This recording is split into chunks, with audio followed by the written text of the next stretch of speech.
Bonjour à tous, soyez les bienvenus sur Western Armenia TV, les titres principaux d'aujourd'hui. Pourquoi certains Arméniens célèbrent le jour de l'indépendance de l'Azerbaïdjan? Les Arméniens d'Erik et les Jordan Korta. Les musées d'Azerbaïdjan sont confrontés à une vraie menace de détournement, de falsification, de restauration ciblée. Le sort des Arméniens de Rotorju est avant et après le génocide. Soirée littéraire et musicale dédiée à la mémoire des victimes du génocide des Arméniennes.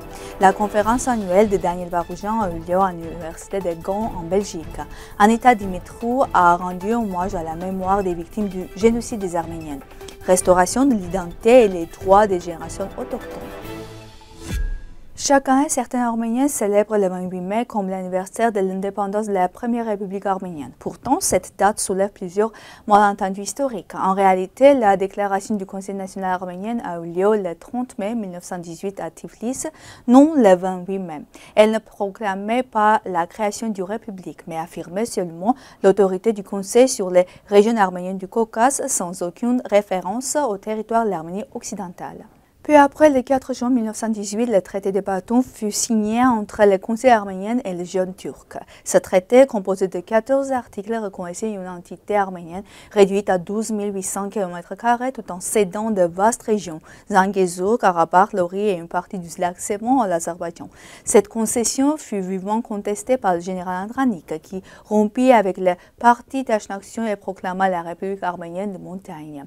Il faut aussi rappeler que l'Arménie occidentale avait déjà été reconnue comme état indépendant par la Russie le 29 décembre 1917, ce qui en fait historiquement le premier État arménien reconnu. Ignorer cette reconnaissance revient à affaiblir son propre légitimité historique. Ainsi, célébrer le 28 mai comme fête de l'indépendance nationale revient non seulement à occulter la question de l'Arménie occidentale et du génocide, mais aussi à valider indirectement certaines revendications actuelles de l'Azerbaïdjan sur des territoires qui n'étaient pas inclus dans cette république caucasienne de 1918. Il est donc légitime de s'interroger sur le sens réel de cette commémoration. En 1914, la région de Erik, située à 90 km au sud de Diyarbakır, comptait 1782 Arméniens, principalement dans le centre-ville et le village de Bayrou. En juin 1915, sous prétexte d'un meurtre attribué aux Arméniens, une campagne d'extermination est lancée. Le juge Tevfik Bey, envoyé le Diyarbakır, organise le massacre systématique des hommes, femmes et enfants arméniens, notamment dans les vignes des jardins de Korta, devenus des lieux hantés par des mémoires de victimes. Le 26 juin, des ecclésiastiques de différentes confessions sont perdus en place publique. Une école fut plus tard construite sur les lieux du crime, effaçant les traces de ce passé sanglant.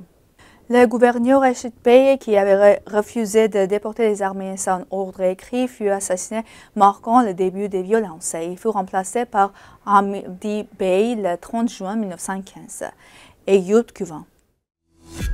Le 18 mai, Journée internationale des musées célébrée dans plus de 160 pays, met en lumière l'importance du patrimoine culturel. Mais pour l'Artsakh, ce jour est marqué par la douleur. Depuis l'occupation de la région par l'Azerbaïdjan en septembre 2023, environ 30 musées d'Artsakh ont cessé de fonctionner. Ils sont aujourd'hui menacés d'appropriation, de falsification ou de destruction. À Chouchi, à Trout, Stepanakert, Martakert et Karbadjar, les institutions culturelles sont subies des pertes irréparables. Musées pilés, bibliothèques dynamitées, œuvres disparues.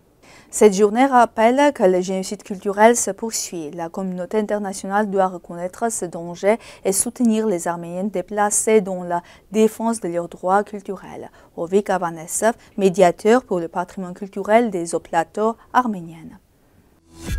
Avant le génocide arménien de 1915, environ 500 000 Arméniens originaires du village historique de Rotorju dans le district de Kirakonaklaj travaillaient comme boulangers en Russie. Après le génocide, cette communauté s'est dispersée à travers le monde. Aujourd'hui, leurs descendants vivent notamment en Amérique, en Iran et en Italie.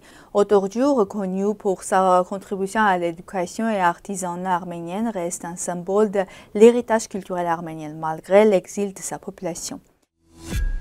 Le 20 mai 2025, une soirée littéraire et musicale s'est tenue au Large Center de Los Angeles en mémoire des martyrs du génocide arménien.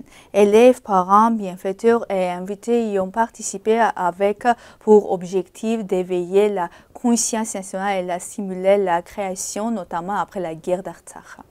Le directeur du centre, Vache Parsoumian, a rappelé que la renaissance du peuple arménien passe par la création artistique. L'enseignant Takouhi Arzoumanian, qui initie les élèves à la poésie et à la diction, a été particulièrement mise à l'honneur pour son rôle éducatif et sa reçu de médaille Amo Sahian. Récitation, chant, danse et musique inspirées par l'esprit de Vahagn et de lutte arménienne ont marqué la soirée. Le poème Nous de Gevort Emin a transmis un message d'unité et d'espoir. L'événement changeait d'émotion, encourageait à dépasser la mentalité de victime et à puiser la force dans la langue, la culture et l'art arménienne. Le 17 mai, l'Université de Gand en Belgique a accueilli une conférence consacrée au ciblage des personnalités culturelles pendant le génocide arménien dans le cadre des conférences annuelles dédiées à Daniel Van Roujan. Les discours d'ouverture ont été prononcés par le professeur Peter Van Nuffelen et Grigor Moscovian, président du Centre d'études arméniennes occidentales. Le conférencier principal, Umut Ungor, spécialiste des génocides à l'Université d'Amsterdam, a évoqué les génocides dans l'Empire ottoman et a transféré l'histoire, insistant sur la nécessité de prévenir ces crimes aujourd'hui. La conférence est conclue par un échange enrichissant avec des participants parmi lesquels figuraient étudiants universitaires, membres de la communauté arménienne et diplomates. Ces derniers ont offert plusieurs ouvrages sur l'Arménie et la bibliothèque de l'université en signe de reconnaissance. Plus d'un siècle après le génocide arménien, la mémoire est restée figée. Nous honorons des victimes mais sans transférer les mémoires en action politique. Les terres historiques comme Vam, Mouche ou Kharbert sont absentes de l'histoire nationale. Elles ne sont plus qu'un souvenir ou une destination touristique.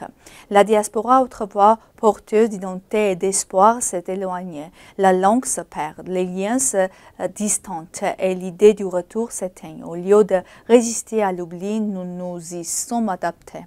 Le message de Rehman Hayrik reste plus que jamais d'actualité. La terre est nécessaire au jour de la vie et de la mort. Sans rêve de retour, sans lutte pour nos droits, il n'y a pas d'avenir. Une nation sans revendication est une nation en voie de disparition.